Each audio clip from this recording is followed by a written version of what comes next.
할렐루야. 오늘은 9월 13일 화요일입니다. 오늘도 정시 매일 예배 함께 하시는 성도님들 한 분 한 분 사랑하고 축복합니다.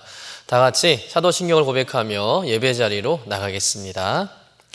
전능하사 천지를 만드신 하나님 아버지를 내가 믿사오며 그 외아들 우리 주 예수 그리스도를 믿사오니 이는 성령으로 잉태하사 동정녀 마리아에게 나시고 본디오 빌라도에게 고난을 받으사 십자가에 못 박혀 죽으시고 장사한 지 사흘 만에 죽은 자 가운데서 다시 살아나시며 하늘에 오르사 전능하신 하나님 우편에 앉아 계시다가 저리로서 산자와 죽은 자를 심판하러 오시리라. 성령을 믿사오며 거룩한 공예와 성도가 서로 교통하는 것과 죄를 사하여 주시는 것과 몸이 다시 사는 것과 영원히 사는 것을 믿사옵나이다. 아멘. 찬송가 383장 눈을 들어 산을 보니 우리 함께 찬송하겠습니다.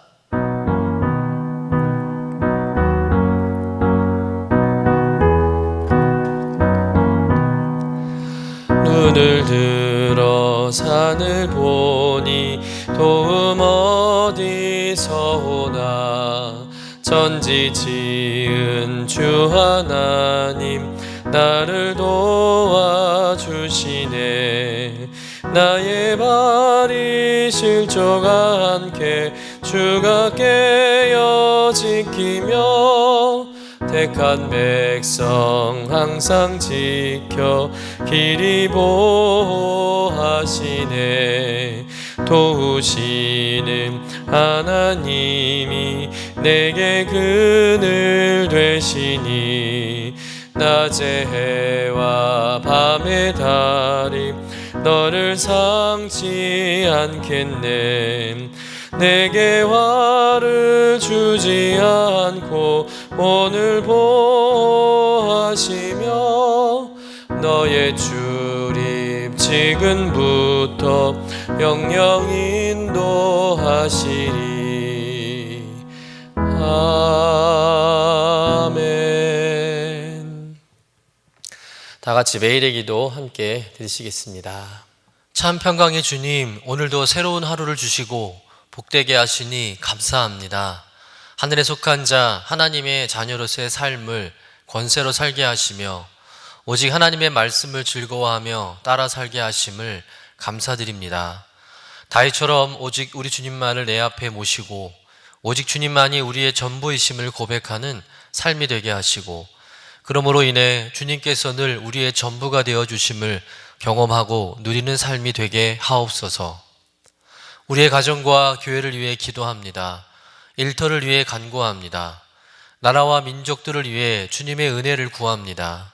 구원과 치료와 회복의 은혜를 내려주셔서 어그러진 모든 것들이 바로 세워지게 하시고 평화를 이루게 하옵소서.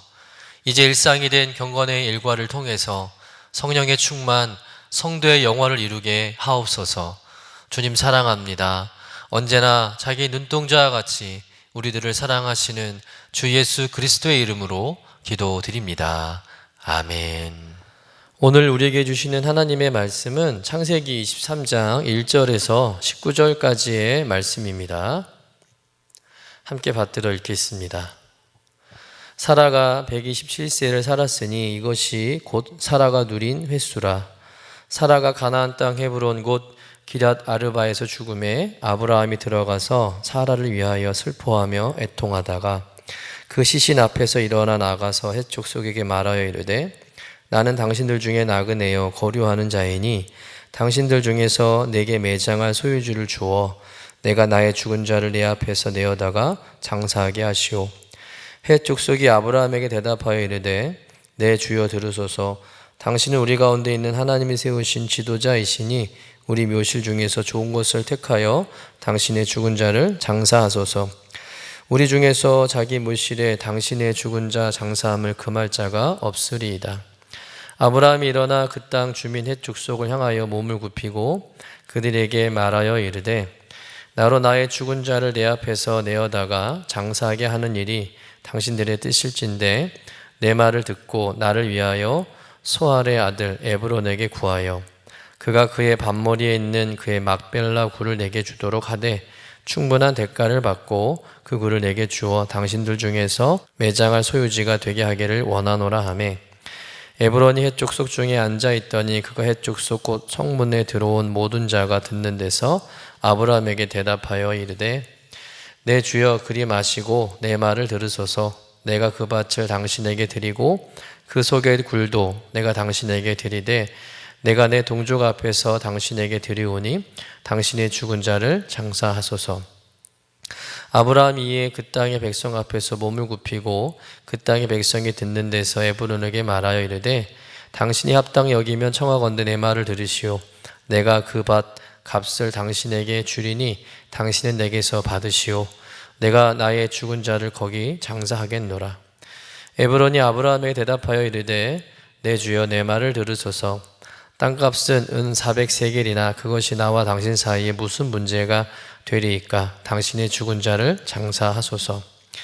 아브라함이 에브론의 말을 따라 에브론이 헷족속 듣는 데서 말한 대로 상인이 통용하는 은 400세겔을 달아 에브론에게 주었더니 마므레 앞 막벨라에 있는 에브론의 밭 곧 그 밭과 거기에 속한 굴과 그 밭과 그 주위에 둘린 모든 나무가 성문에 들어온 모든 헷족속이 보는 데서 아브라함의 소유로 확정된지라.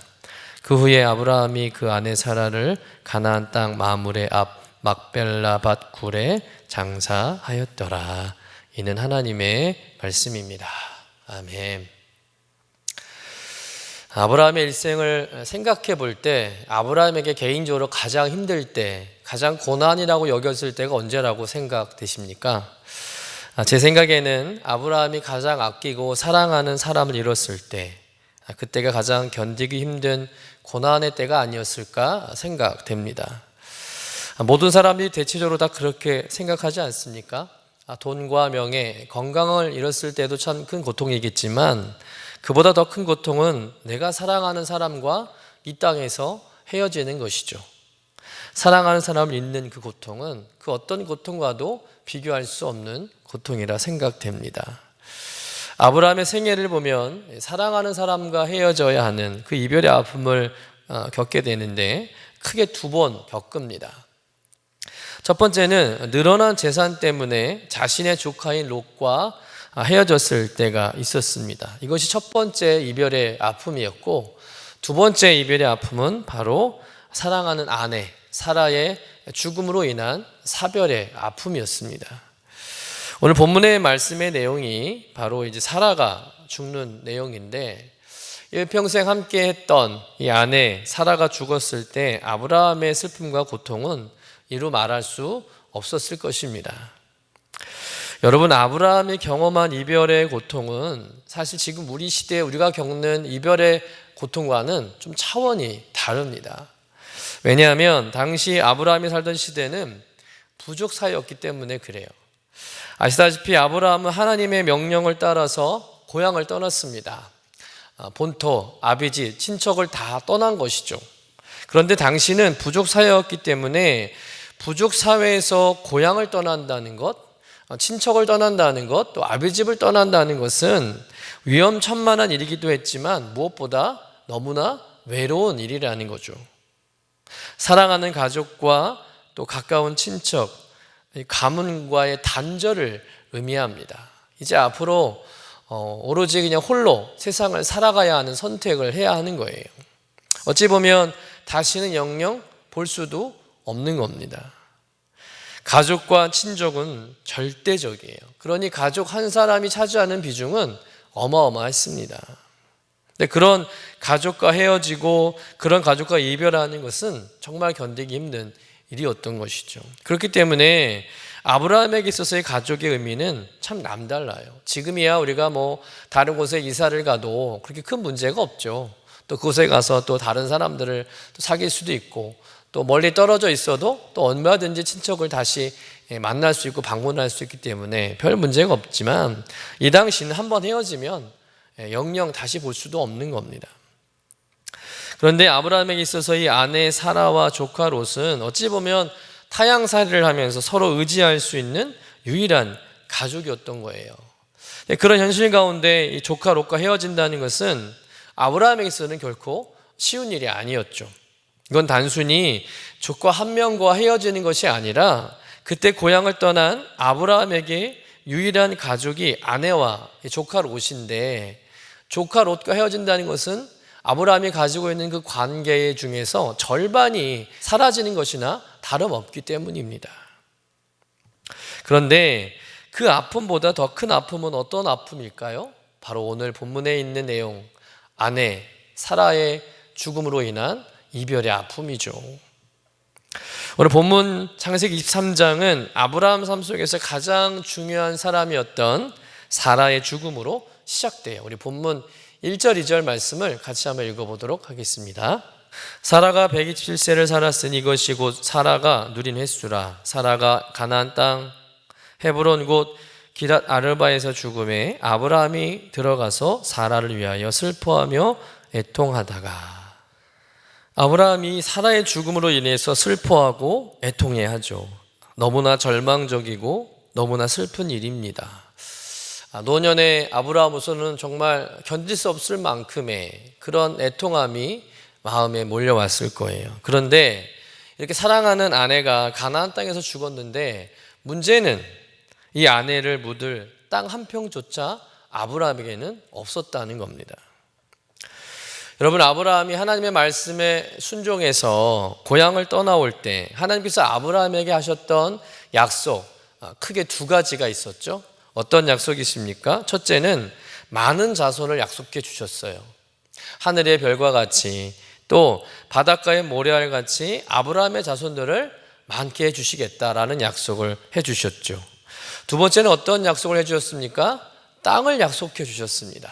아브라함이 밟는 모든 땅, 동서남북 어디로 가든 아브라함이 거하는 모든 땅을 아브라함과 아브라함의 후손들에게 주겠다고 하나님이 약속하셨죠.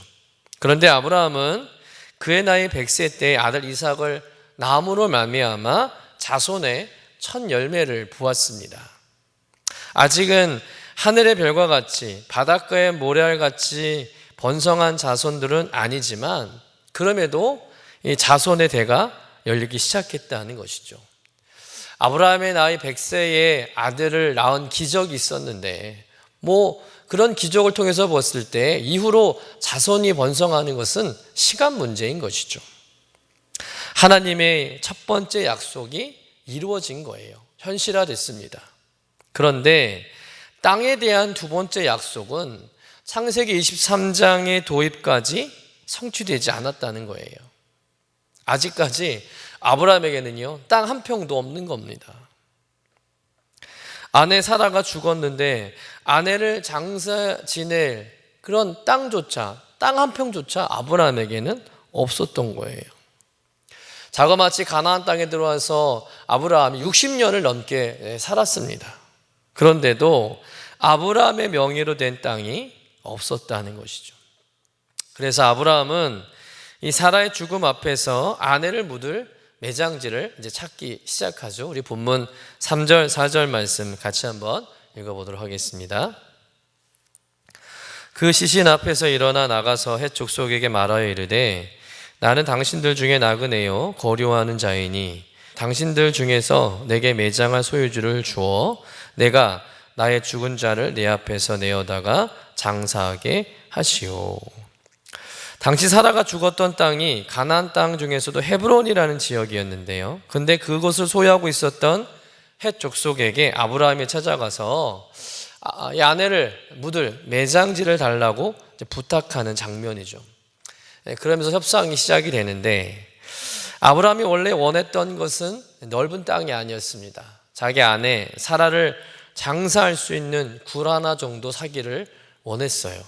그래서 오늘 본문의 말씀에 보면 우리가 잘 아는 막벨라라는 굴이 나오죠. 그 굴 하나를 사서 이제 아내를 묻기를 원했던 겁니다. 그런데 그 굴의 소유주가 에브론이라는 사람인데, 이 에브론 사람이 참 상술이 좋은 사람이에요. 그래서 아브라함을 굉장히 이해해 주는 척 하면서 아브라함에게 땅을 사라고 이 거래를 제안하게 되죠. 그러니까 굴만 사지 말고 그 굴이 속해 있는 넓은 밭이 있는데 그 밭까지 다 사면 좋겠다. 그러면서 은 400세겔을 땅값으로 불러요. 그리고 이 아브라함은 결국 은 400세겔을 주고 막벨라 굴뿐만 아니라 굴 주위에 있는 넓은 밭도 함께 사게 되죠. 그리고 이제 아내 사라의 장례를 치르게 됩니다.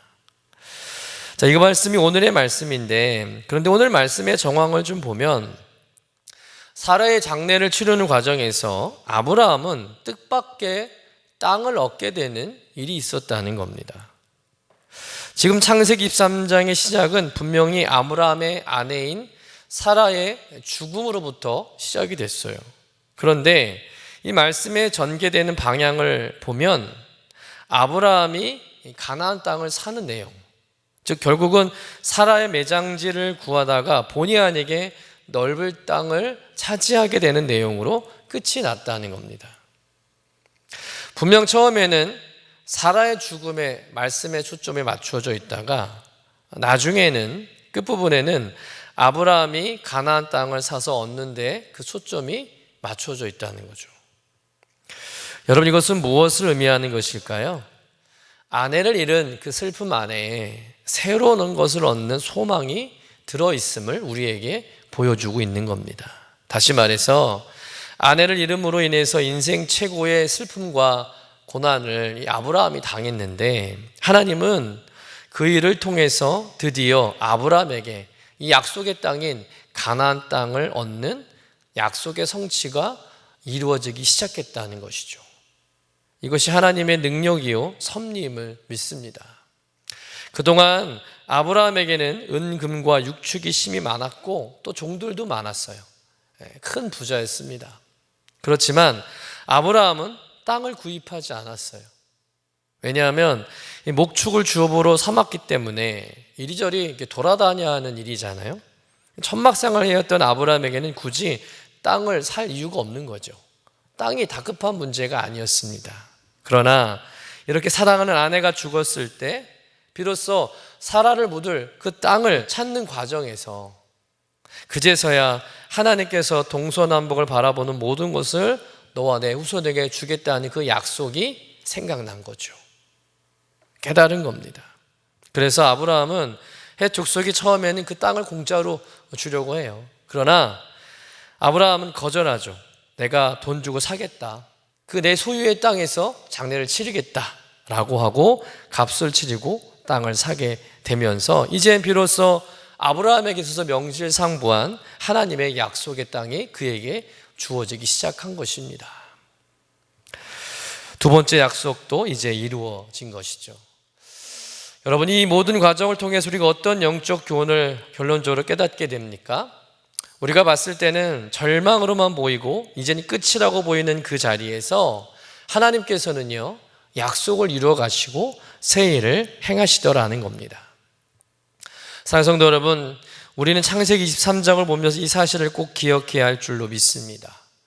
나는 끝이라고 생각하는 그 순간이, 또 가눌 수 없는 슬픔과 절망으로 신음하는 그 순간이 하나님에게는 놀라운 역사의 시작점이 된다는 사실을 믿으시길 간절히 축원합니다. 그러니 우리가 인생을 살아가다가 고통스러운 일을 만날 때, 슬픈 일을 만날 때 여러분, 그 힘든 일과 상황만 바라서는 안 된다는 것이죠.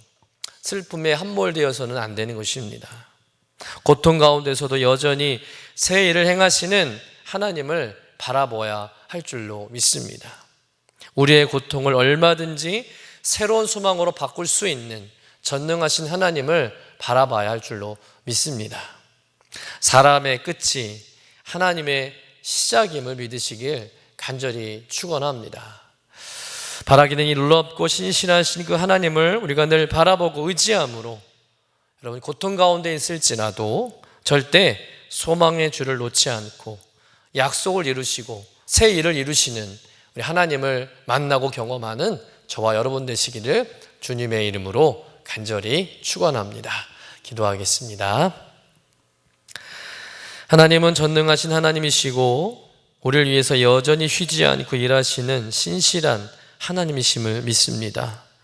나의 삶이 모든 것을 잃어버리고 슬픔과 절망과 고통에 처하게 된 그때에 하나님은 그 가운데서 선을 이루시며 새로운 일을 행하시는 분임을 또한 믿습니다. 그러니 도저히 넘을 수 없는 고통 가운데 있을지라도 소망의 줄을 놓지 않게 하시고 신실하신 하나님께서 이미 내 삶 가운데 새로운 일을 시작하셨음을 믿고 고통의 자리에서 다시 일어나는 삶이 되게 하여 주옵소서. 감사드리며 거룩하신 예수님의 이름으로 기도드립니다. 아멘. 이제는 우리의 구세주가 되시며 대속자가 되시는 예수 그리스도의 구속의 은혜와 아버지 하나님의 사랑과 성령님의 교통하시는 은총이 이제 명절을 맞았습니다. 이 명절의 때 그럼에도 우리는 오늘도 예배합니다. 예배하며 나가는 죄사랑 모든 권속들 위에 영원토록 함께 하시기를 간절히 축원하옵나이다. 아멘.